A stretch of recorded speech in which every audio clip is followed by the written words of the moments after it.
Hi there. Welcome to Trinidad and Tobago and to the sports fans all across the international world, particularly those who are interested in the small islands in the Caribbean. The first time in the new year, I'm going to talk about the problems that exist in my own country.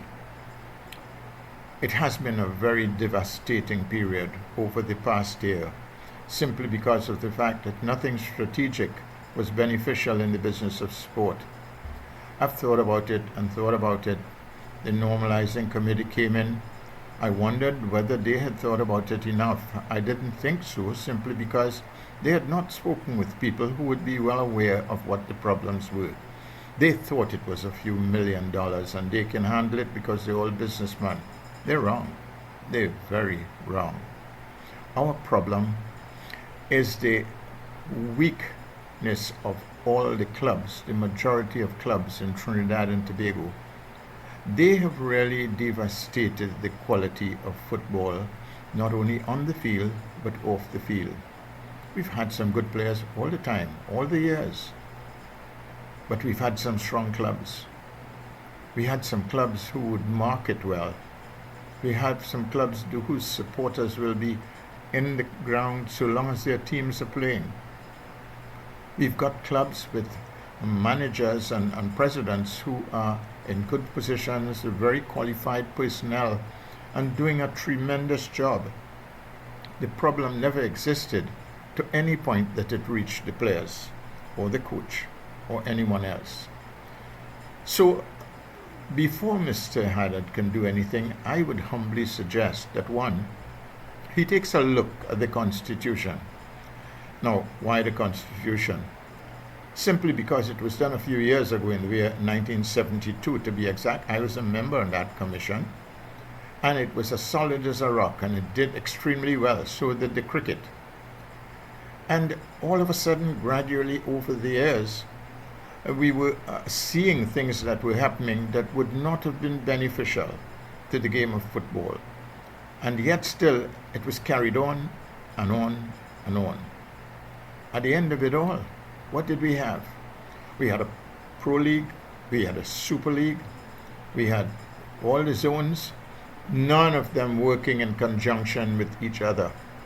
The Constitution made no difference to them. And so long as the clubs have got to bring football back to where it is, in terms of the administrative power, they have got to get together and read that Constitution and see the demands of what the Constitution asks in every single area of the clubs, the regulations of the TTFA. It is painful to know that clubs are not paying registration fees, and yet still they are playing in all the zones. Other clubs have players moving from zone to zone in different times, when in truth and fact they should be registered to play for one club. And all of these are passed unnoticed. And simply because of the fact it has deteriorated, you're watching the guys who are fighting for a manager or a coach or whatever it is to see if he can get something out of it. Well, the first thing he's got to do is to put something into it. The necessary evil at this point in time is the bad management of the clubs. I suggested in another program that all the clubs be called together and sit down and have some legal luminaries who would explain to them what the business of club running is. Have a couple of marketing people, have a couple of accounting people, have a couple of technical people, and let them sit down and work it out. Some of those clubs, they just come from a little village, maybe outside of a barn. They want to play football, and when they don't feel like playing, they don't play. And when they've lost 3 or 4 matches and they have not paid their registration or fees, then they just drop out. This has been the callous behavior of the TTFA and the clubs. That's what it is. It's nothing else. If you repair the clubs, nobody would want to do anything that would disrepair the clubs. I wish I didn't have to say this, because I have been fortunate with a club that I played since I was 15 years old, 16 years old, until the end of my career, and went through and there are a number of players I can tell you who've done the same thing. So we are not yet out of trouble. The financial side will see about it because it's already in the court. All these coaches and all these people who are owed, they went to the court and they got it approved. So therefore, it's not a question of trying to find out who and when. They know what it is. What they have to find out is how do we correct the problems that will bring a club system that is unreal and would last for long. At this point in time, there is no method of anybody's madness. They just are not looking at it, and everybody is trying desperately to get into their own a little cliche to see if it can be beneficial to them. That's not the way it should go. So I humbly suggest that let there be some form of organization where the clubs can come in, they can explain how to run a meeting, how to hold your finances together, how to be honest and pay the players if they have to be paid. As a matter of fact, I am bold enough to say that we are not ready for professional football. And I've said it again. The quality is not good. And I have played when it was not professional football. It was magnificent. 7,000, 8,000 people coming to watch the game. Professional football given the chance. 1,000, 200, 300. They're not ready for this.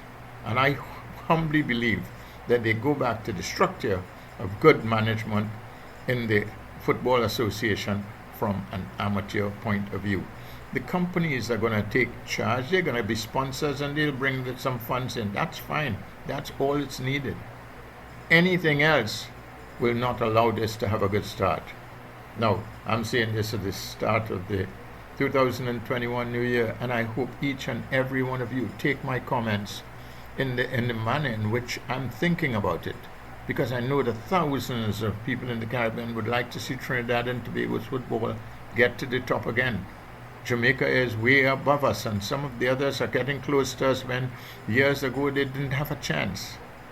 But I still love the people of the Caribbean and Trinidad and Tobago, and I hope that we are capable of dealing with the most important thing in the most important sport played in this country, to bring us to some sort of realism and to bring the fans into the parks wherever they are to see good football.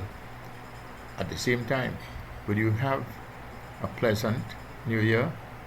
Will you be able to support these guys and bring them onto the right side of the hill in football? That's what we need.